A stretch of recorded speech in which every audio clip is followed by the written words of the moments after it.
கிறிஸ்துவுக்குள் பிரியமானவர்களே, கர்த்தராகிய இயேசு கிறிஸ்து நாமத்தில் உங்களுக்கு வாழ்த்துதல் தெரிவித்துக் கொள்கிறேன். இந்த புதிய வாரத்திலும் அப்போ உங்களை புதிய நன்மையினாலும் கிருபைகள்னாலும் ஒவ்வொரு நாளும் உங்களை ஆசீர்வதிப்பாராக. நேற்றைய தினத்திலும் அப்பாவோட வார்த்தை போட முடியல, அந்த வைஃப் ப்ராப்ளமா இருந்தது, அப்லோட் ஆகல.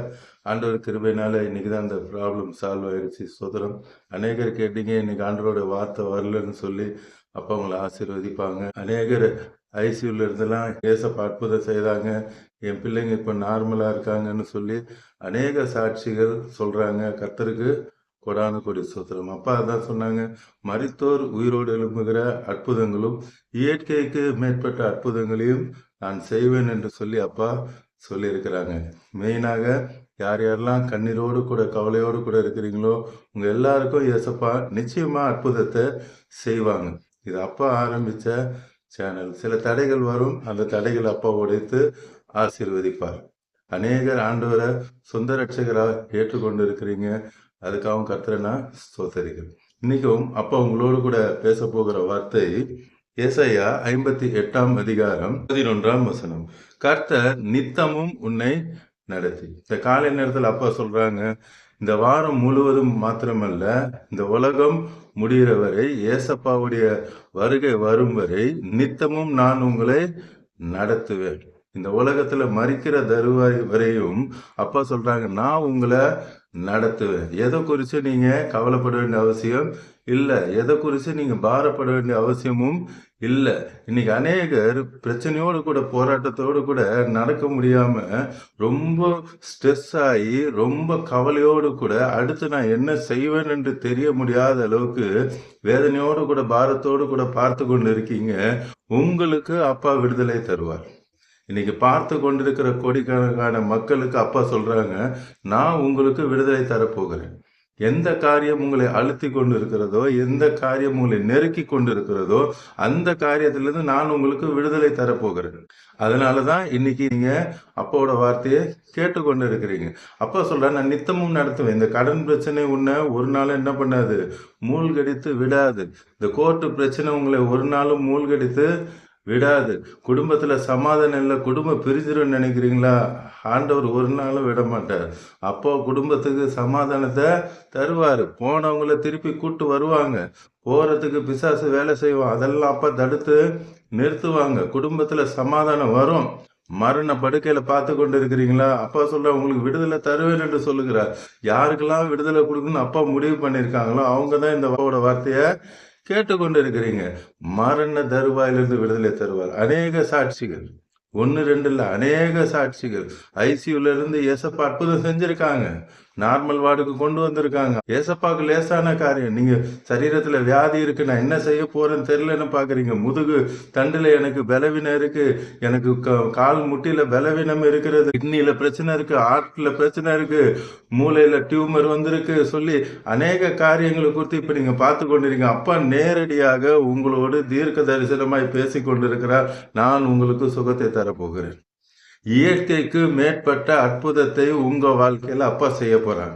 இதுவரை இப்படிப்பட்ட அற்புதங்களே நடக்கல என்று சொல்லுகிற அளவுக்கு உங்களுக்கு அற்புதத்தை அப்பா செய்ய போறாங்க. ஏசாயா 49 அதிகாரம் 10 பாத்தீங்கன்னா, அவர்கள் பசியா இருப்பதில்லை. அப்பாவோட வார்த்தை. அப்பா சொல்றாங்க, நீங்க பசியா இருக்க மாட்டீங்க.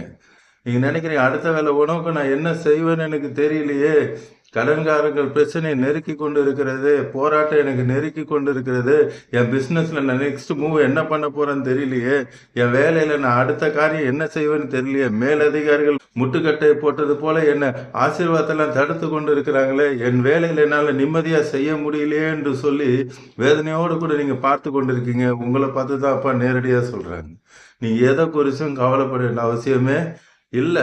அக்கம் பக்கத்தில் இருக்கவங்க பிரச்சனை பண்றாங்க, அக்கம் பக்கத்தில் இருக்கவங்க போராட்டம் பண்றாங்க, உங்களுக்கு விரோதமா என்னத்தையாவது செய்து கொண்டு இருக்கிறாங்க. சிலரு அதையும் மிஞ்சி மந்திர காரியங்கள், வில்லி சூனியங்களை ஏவி அனுப்புறாங்க. அப்பா சொல்றாங்க, உனக்கு விரோதமாய் உருவாக்கப்பட எந்த ஆயுதம் வாய்க்காதே போகும். நீங்க பசி அடைவதும் இல்லை, தாகமாய் இருப்பதும் இல்லை, உஷ்ணமாகிலும் வெயிலாகிலும் அவர்கள் மேல் படுவதில்லை. உஷ்ணமும் வெயில் எதுவா இருந்தாலும் உங்களை ஒன்றும் செய்யாது. அப்பா எல்லாவற்றையும் பார்த்து கொள்வேன் என்று சொல்லுகிறார். அவர்களுக்கு இறங்குகிறவர் யார்? அது நம்ம அப்பா தான். உங்களுக்கு இறங்குகிறவர் சொல்றாரு, உங்களை நடத்தி உங்களுக்கு இறங்குகிற தேவன் அப்போ நான் உங்களை நடத்த போகிறேன். நான் நடத்தி அவர்களை நீரூற்று அண்டைக்கு கொண்டு போய் விடுவாராம். எங்க கொண்டு போய் விடுறாங்கப்பா? நீரூற்று அண்டைக்கு. இன்னைக்கு அநேகரோட வாழ்க்கை வறண்ட நிலமா வனாந்தரமா இருக்கு. அப்பா சொல்றாங்க, நான் உங்களை நீரூற்று அண்டைக்கு கொண்டு போய் விட போறேன். இனிமேல் நீங்க சந்தோஷமா சமாதானமா இருக்க போறீங்க. கர்த்தர் என் மேய்ப்பரா இருக்கிறான், நான் தாழ்ச்சடையன், அவர் என்னை புல்லுள்ள இடங்களில் மேய்த்து அமர்ந்த தண்ணீர் அண்டையை கொண்டு போய் விடுவார்.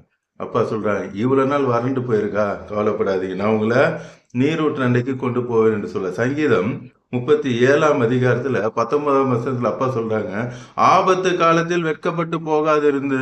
இந்த காலை நேரத்துல எனக்கு பிரச்சனை ஓவர் ஆயிடுச்சு பிரதர், அதை நினைச்சு நான் ரொம்ப துக்கமாயிட்டேன், நான் என்ன செய்யறேன் எனக்கு தெரியல, நான் கலங்கி போய்தான் இதை நான் பார்த்து கொண்டு இருக்கிறேன், எனக்கு ஒரு விடிவு காலம் வராதா என்று சொல்லி நான் பார்த்து கொண்டு இருக்கிறேன், எனக்கு திகச்சு போய் இருக்கிறேன் அப்படின்னு சொல்லி பார்த்து கொண்டு இருக்கிறீங்க. அப்பா சொல்ல, ஆபத்து காலத்துல நீங்க வெட்கப்பட்டு போக மாட்டீங்க. அப்பா உங்களுக்கு நேரடியா சொல்றாங்க, நீங்க கண்கள் கலங்கி இருக்கு, கண்ணீர் வரல, அப்பா உங்களை பார்த்தா சொல்றேன், நீங்க வெட்கப்பட்டு போக மாட்டீங்க. ஒருபோது நீங்க வெட்கப்பட்டு போக மாட்டீங்க. பஞ்ச காலத்துல திருப்தி அடைவீங்க. அப்பா சொல்றாங்க, நார்மல் காலம் உலகமே பஞ்சமா இருந்தாலும் நான் உங்களை திருப்தி அடைய வைப்பேன் என்று சொல்லுகிறார். அதுல 26ஆம் வசனம் பாருங்க, verse 26. Psalms 37 verse 26. அவன் நித்தம் இறங்கி கடன் கொடுக்கிறான். இன்னைக்கு கடன் பிரச்சனை குறித்தும் அநேகருக்கு உதவி செய்ய முடியல, நீங்க கவலைப்படுறீங்க. ஆனா அப்பா வார்த்தையை பாருங்க, நீங்க நித்தமும் டெய்லி அநேகருக்கு உதவி செய்யற ஆளா அப்பா வைப்பாராம். அல்லேலூயா. நான் பிரச்சனையில இருந்து விடுதலை வந்தா போதும்னு நீங்க நினைக்கிறீங்க. அப்பா உங்களை அந்த சமாதான குறைச்சி எல்லா பிரச்சனையில இருந்து நீங்களாக்கி நீங்க அநேகருக்கு சமாதானமா இருக்கும்படி செய்வேன் என்று சொல்லுகிறார். உங்களை அநேகருக்கு ஆசீர்வாதமா வைப்பேன் என்று சொல்லுகிறார். உங்களுக்கு மட்டும் இல்ல, அவன் சந்ததி ஆசீர்வதிக்கப்படும். உங்க குடும்பத்தையே அப்பா ஆசீர்வதிப்பேன் என்று சொல்லுகிறார். யோபு 5ஆம் அதிகாரம் 20ஆம் வசனம், அதுலயும் பாத்தீங்கன்னா ஜோப் 5:20, பஞ்ச காலத்திலே அவர் உம்மை மரணத்துக்கு தப்பி வைப்பார். எந்த காரியத்துல உங்களுக்கு இனிமேல் அடுத்த ஸ்டெப் முடியாது, இதோட பினிஷ்டு, இந்த காரியத்துல இனி எனக்கு ஆசீர்வாதமே வராது என்று சொல்லி நீங்க டிக்ளேர் பண்ணி நினைச்சிருக்கிறீங்க, அப்பா அந்த காரியத்துல உங்களுக்கு மரணம் இல்லை என்று சொல்லுகிறார். அந்த நீங்க க்ளோஸ் பண்ண அந்த ஃபைல்ஸை தட்டி எழுப்பி திருப்பி ஜீவனை கொடுக்க அவர் வல்லமையுடையவரா இருக்கிறார். நீ எந்த காரியத்துல இனி எனக்கு பிளெஸிங் வராதுன்னு நினைச்சீங்களோ அந்த காரியத்துல நான் உங்களுக்கு பிளெஸிங் தரப்போகிறேன் என்று சொல்லுகிறேன். அடுத்து, யுத்தத்திலே பட்டயத்தின் வெட்டுக்கு விலக்கி மீட்பார். யார் என்ன அடிச்சாலும் மந்திர தந்திர என்ன செய்தாலும் சரி, அது உங்களை நெருங்காதபடி விலக்கி மீட்பேன் என்று சொல்லுகிறார். எல்லாவற்றையும் செய்கிற தேவன், அவரால் கூடாத காரியம் ஒன்றுமே இல்லை. கடைசியா ஒரே ஒரு வசனம் அப்பா சொல்றாங்க, நீதிமொழிகள் 8ஆம் அதிகாரம் 32 34, Proverbs 8th chapter 32 to 34. ஆதலால் பிள்ளைகளே எனக்கு செவி கொடுங்க. அப்பா சொல்றேன், நான் எல்லாத்தையும் செய்வேன், நீங்க என்ன பண்ணணும், எனக்கு செவி கொடுங்க. அப்பாவோட வார்த்தைக்கு செவி கொடுங்க. அப்பாவோட வார்த்தைக்கு செவி கொடுக்கணும். அப்பாவோட வார்த்தைக்கு செவி கொடுக்கலன்னா லோத்து மனைவி என்னானாங்க, உப்பு தூணானாங்க. லோத்து கிட்ட சொன்னாங்க, எல்லாம் ஓடி போங்க, திரும்பி மட்டும் பார்க்காதீங்க. அப்பாவோட வார்த்தை என்ன, திரும்பி பார்க்காதீங்க, ஓடி போயிடுங்க என்று சொல்லி. ஆனா அந்த அம்மா என்ன பண்ணாங்க, நின்று திரும்பி பார்த்தாங்க. அப்பாவோட வார்த்தைக்கு கீழ்ப்படியில என்னவாயிட்டாங்க, உப்பு தூணாக மாறினாங்க. அதுல ஒரு ரகசியம் இருக்கிறது. எல்லாம் நினைச்சாங்க சோதம் குமரால எப்படி இன்னைக்கு தண்ணியில மழை பெய்யுதோ அது மாதிரி நெருப்புல மழை பெஞ்சிச்சுன்னு நினைக்கிறாங்க. அது அப்படியே அல்ல. உண்மையா அங்க என்ன நடந்துச்சு அப்படின்னா, இன்னைக்கு எரிகள் விழுற மாதிரி அன்னைக்கு அந்த காலத்துல அப்பா மீட்ரியோஸ் அந்த எரிகல்கள் தான் பூமியில அந்த நேரத்துல விழுந்து. இன்னைக்கு எரிமலைகள்லாம் பாத்தீங்கன்னா லாவா கக்கும். அது எப்படி போகும், ஒரு ஆறு போல அப்படி உருண்டு ஓடும். அதே போல அந்த எரிகள் எங்க விழுந்துச்சுன்னா டெட்சியில விழுந்துச்சு. அந்த சோதம் குமர் அதெல்லாம் நீங்க மேப்ல எடுத்து பாத்தீங்கன்னா தெரியும். அது வரைக்கும் அது ஒரு நன்னீர் ஏரியாக, அந்த டெட்சி பாத்தீங்கன்னா நல்ல தண்ணியா தான் இருந்துச்சு. வேத ஆராய்ச்சியாளர்கள் சொல்றாங்க அது ஒரு நல்ல தண்ணியா தான் இருந்துச்சு. எப்போ அந்த எரிகள், அந்த சோடியம் அதெல்லாம் சொல்லுவாங்க இயற்கை அந்த அறிவியல் பூர்வமாக, அது என்னைக்கு விழுந்ததோ அன்னில இருந்தா அதுல அந்த உப்பு தன்மை, அந்த சோடியம் இதெல்லாம் அதிகமாகி இன்னைக்கு தண்ணியில அங்க படுத்தாலும் மிதக்கிற மாதிரி இருந்துச்சு. அது அந்த கல் வந்து அந்த விழுந்துச்சு. அந்த எரிக்கல் அந்த ஊர் முழுவதும் விழுந்ததுனால தான் அந்த ஊர் அழிக்கப்பட்டது. அந்த தண்ணீர்ல விழும் பொழுது, எப்படி அந்த எரிமலையிலேருந்து அந்த லாவா குழம்பு வருமோ, எப்படி அந்த தண்ணீர் மாரி புரண்டு புரண்டு வருமோ, ஆண்டவர் அதான் சொன்னாங்க, "நீங்க ஓடி போயிடுங்க. அந்த மாரி வரும்னு அப்பாவுக்கு தெரியும். நாளைக்கு அந்த பிரச்சனை வரும்னு சொல்லி அப்பாவுக்கு தெரியும். அதுக்கு தான் வார்த்தைக்கு கீழ்ப்படிங்கன்னு சொல்றாங்க." இவங்க அந்த வார்த்தைக்கு கீழ்ப்படிஞ்சவங்க ஓடிட்டாங்க. கீழ்ப்படியாம இந்த அம்மா திரும்பி பார்க்கும்போது அந்த லாவா வரும் பொழுது, அந்த சோடியம் அந்த எரிகல் விழுந்ததுனால வந்து அது வரும் பொழுது, அந்த அம்மா அந்த உப்பு தூணாக மாறுறாங்க. ஆண்டவருடைய வார்த்தைக்கு கீழ்ப்படியலைன்னா இப்படிதான். இன்னைக்கு உப்பு தூணா நிக்கிறான்றத போய் பார்ப்பாங்க. பார்த்தா அது ஒரு உருவமா இல்லைன்னு சொல்லுவாங்க. இதுதான் நடந்த உண்மை. அது லாவா போல புரண்டு புரண்டு வந்து அவங்க மேல விழுந்தோடனே அது ஒரு பாலை போல தான் இருக்கும். அன்னைக்கு அங்க நடந்த ஒரு காரியம். ஆண்டவருடைய வார்த்தைக்கு கீழ்ப்படியல அப்படின்னும் பொழுது, ஆண்டவர் ஏதோ மேஜிக்காக அல்ல, இயற்கையை வைத்தே செய்தார். அந்த எரிகல்கள் விழுந்தது நிமித்தம் ஆண்டவருடைய வார்த்தையை கீழ்ப்படி. அதனாலதான் அப்பா சொல்றாங்க, அப்பாவோட வார்த்தை என்ன பண்ணும், நாம கீழ்ப்படியும், செவி கொடுங்கள். அப்பா சொல்றாங்க, என் வாசப்படியில் நித்தம் விழித்திருந்து, என் கதவு நிலை அருகே காத்திருந்து, எனக்கு செவி கொடுக்கிற மனுஷன் பாக்கியவான். அப்பா எல்லா அற்புதத்தையும் உங்களுக்கு செய்ய ரெடியா இருக்காங்க. நீங்க என்ன பண்ணணும், பைபிளை அதிகமா படிங்க. அப்போட வார்த்தையை அதிகமா படிங்க. ஆட்டோமேட்டிக்கா நீங்க என்னவா மாறிடுவீங்க, பாக்கியவானாக மாறிடுவீங்க. இப்பொழுதும் கண்களை மூடி கல்வாரி சிலுவை நோக்கி பார்க்கலாமா? அன்பின் பரலோக தகப்பனே, இந்த நேரத்துல நீங்க பேசிக்கொண்டு இருந்தீங்கப்பா. அற்புதங்களையும் அதிசயங்களையும் செய்கிற தேவன், ஆராய்ந்து முடியாத பெரிய காரியங்களை செய்கிற தேவன். இப்பொழுதும் அப்பா பார்த்து கொண்டிருக்கிற கோடிக்கணக்கான மக்களுக்கு நீர் அற்புதத்தை செய்கிறீர். யார் யாரெல்லாம் மரண தருவாயில பார்த்து கொண்டிருக்காங்களோ, அதே போல யார் யாரெல்லாம் மரண தருவாயில் இருக்கிறாங்கள் என்று சொல்லி உறவினர்கள் பார்த்து கொண்டிருக்கிறாங்களோ, எல்லாருக்கும் நீங்க அற்புதத்தை செய்றீங்கப்பா.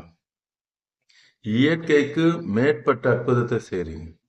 டாக்டரால முடியாது, அவங்க ட்ரீட்மெண்டால முடியாது என்று சொன்ன அந்த காரியங்கள்ல இப்போது நீங்க அற்புதத்தை செய்றீங்க. உங்களுடைய வல்லமை இறங்கி எல்லாருக்கும் அற்புதம் செய்யறீங்க. ஒருத்தர் 2 பேர் அல்லப்பா, பார்க்கிற எல்லாருக்கும் உங்களுடைய சுகமளிக்கும் வல்லமை இறங்கி கொண்டிருக்கிறதுக்காக. அதே போல கோர்ட் பிரச்சனை, எனக்கு இதுல ஒரு விடிவு காலம் இருக்காதா, இதுலயே என் பணம் எல்லாம் போகுது, வாய்தாக்கு மேல வாய்தா ஆகுது, இதுக்கு ஒரு முடிவு வராதான்னு சொல்லி பார்த்து கொண்டிருக்காங்கப்பா. அவங்களுக்கும் இந்த காலை நேரத்துல நீங்க சொல்றீங்க, நான் ஒரு அற்புதத்தை செய்கிறேன். இப்பொழுதே அந்த அற்புதம் நடக்கிறது. யார் மனதில் அப்பா பேசணுமோ பேசி உங்களுக்கு ஒரு அற்புதத்தை செய்து கொண்டு இருக்கிறார். அதே போல எக்ஸாம் ஸ்டார்ட் ஆயிருக்கு, நல்ல மார்க் எடுக்கணும், ஏசப்பா எனக்கு உதவி செய்யுங்க, எனக்கு ஒரு அற்புதம் செய்யுங்கன்னு சொல்லி பார்த்து கொண்டிருக்கிற பிள்ளைகளுக்கும் அப்பா இப்பொழுது ஞானத்தை தந்து கொண்டிருக்கிறார். அதே போல குடும்பத்துல வருமானம் இல்ல, வேலை இல்ல, கடன் பிரச்சனை எல்லாம் அடைக்கணும், நல்ல வேலை கிடைக்கணும், எங்க குடும்பம் ஆசீர்வதிக்கப்படணும், எங்க குடும்பம் ரட்சிக்கப்படணும், கணவர் ரட்சிக்கப்படணும், மனைவி ரட்சிக்கப்படணும், பிள்ளைகள் ரட்சிக்கப்படணும்னு சொல்லி பார்த்து கொண்டு இருக்கீங்க. ஏசப்பா சொல்றாங்க, ரட்சிக்க கூடாதபடி அவருடைய கரம் குறுகி போவதில்லை. நீங்க என் குடும்பம் ரட்சிக்கப்படணும், ஆசீர்வதிக்கப்படணும்னு பார்த்து கொண்டு இருக்கீங்க. ஏசப்பா சொல்றாங்க, இன்றைக்கு இந்த வீட்டுக்கு ரட்சிப்பு வந்தது. இந்த குடும்பத்தை நீ ரட்சிக்கிறதுக்காக சொத்து. அதே போல திருமணம் ஆகாதபடி இருக்கிற தடைகளை இப்போ நீர் உடைக்கிறீரப்பா. இந்த திருமண ஏஜ் எல்லாம் தாண்டுதே என்று சொல்லி பெற்றோர்கள் வேதனையோடு கூட பார்த்து கொண்டு இருக்காங்க. நீங்க சொல்றீங்க, அவர்களுக்கு ஏற்ற துணையை நீங்க உண்டாக்கி கொடுக்குறீங்கப்பா. சீக்கிரத்துல அவருடைய திருமணத்தை நீரே முன்னே நின்று நடத்தி வைக்க போகிறதுக்காக ஸ்தோத்திரம். அதே போல குழந்தை இல்லை என்று சொல்லி வேதனையோடு கூட பார்த்து கொண்டிருக்க பிள்ளைகளுக்கும் பிள்ளை சுதந்திரத்தை கொடுத்து நீர் ஆசீர்வதிக்கிறேன். வீடு நல்ல வீடு இல்லை என்று சொல்லி பார்த்து கொண்டிருக்கிற பிள்ளைகளுக்கு நல்ல வீட்டை தருகிறீரப்பா. மந்திர தந்திர கிரியில அகப்பட்டு எனக்கு ஒரு விடுதலை கிடைக்காதா என்று சொல்லி பார்க்கறாங்க. இப்பொழுதும் வீட்டுல என்னால நிம்மதியா படுக்க முடியல, வீட்டுல பிசாசு நடமாடுகிறத நான் உணர்றேன், நானு ஒரு உருவம் செல்லுகிறது என்று சொல்லி நீங்க வேதனையோடு கூட அழுகையோடு எனக்கு ஒரு விடுதலை கிடைக்காதான்னு பாக்குறீங்க. இப்பொழுது அப்பா விடுதலை தருகிறேன் என்று சொல்லுகிறார். உங்க வீட்டுல அப்பாவோட அக்கினி இறங்கி கொண்டு இருக்கிறது. அந்த மந்திர தந்திர கிரியைகள் இப்போது எலியா கூப்பிடும் போது இறங்கின அக்கினி இறங்கி அந்த தண்ணீரை நக்கி போட்டது போல உங்களுக்கு விரோதமாய் உருவாக்கப்பட்ட எல்லா ஆயுதங்கள் இப்பொழுதே எரிந்து சாம்பலாகிறது. நன்றி அப்பா, நீர் கொடுக்கிற விடுதலைக்காய் ஸ்தோத்திரம். எல்லா ஏவல்கள் எல்லா குட்டி சாத்தானின் கிரியைகள் எல்லாம் இப்பொழுதே எரிந்து சாம்பலாகிறது. Thank you Lord. சோத்துல மண் இருக்கும், கல் இருக்கும், இப்படி அநேக காரியங்கள் இது எல்லாவற்றிலிருந்து இப்பொழுது அப்பா விடுதலை கொடுத்து கொண்டு இருக்கிறேன் என்று சொல்லுகிறார். நன்றி அப்பா. Thank you for the deliverance. இப்பொழுதும் பார்த்து கொண்டிருக்கிற கோடிக்கணக்கான மக்களை தகப்பன் நீங்க ரட்சித்து ஆசீர்வதிக்கிறீரப்பா. இந்த நாள் முழுவதும், இந்த வாரம் முழுவதும் உங்களுடைய கரம் அவளோடு கூட இருந்து வழி நடத்த போகிறதுக்காக நன்றி. இயேசு நாமத்தில் ஜெபிக்கிறேன் நல்ல பிதாவே. ஆமென், ஆமென். தொடர்ந்து பாருங்க, அப்போட வார்த்தையை கேளுங்க, அநேகருக்கு ஷேர் பண்ணுங்க. எல்லோரும் ரட்சிக்கப்படட்டும், ஆசீர்வதிக்கப்படட்டும். நேற்று மெசேஜ் இல்லைனால கொஞ்ச நேரம் அதிகமாயிடுச்சு. கர்த்தர் உங்களை ஆசீர்வதிப்பாங்க. God bless you. பிரைஸ்.